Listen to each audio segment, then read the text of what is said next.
Congratulations to both the Vyaire team and the Spirit team for getting to this milestone where we're getting ready to ship the first units. It has been a very intense 2 months since we first connected. What an incredible achievement. I couldn't be more proud of this team. 2 months. I can't believe it would take us 2 years to do what you have done in 2 months.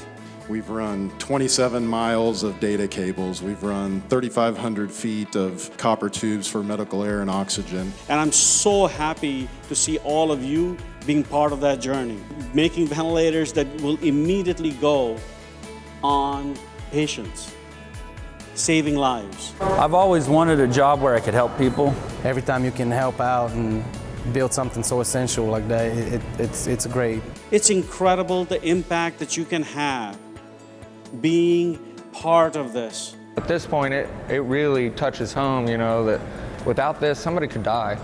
With the pandemic and also the MAX crisis, we've had 2 black swan events hit us. But we did, because of that, have a lot of very skilled people, highly talented people who were available immediately that we could convert to this effort to create a medical device manufacturing facility in the last 2 months. Morale's high because everybody that could be getting laid off is getting an opportunity to earn a paycheck a little bit longer. I think it'll be a great opportunity for Spirit, for Wichita, for me. Moving to ventilators, it was a lot smaller and a lot more complex assemblies. That everything is so delicate. You have the same meticulous care you have to take for the machine that you do to the airplanes. It's delicate work. We're working with circuit boards. We've accomplished a lot, but really, this is the end of the beginning. Because what comes next is we've got to get up to rate.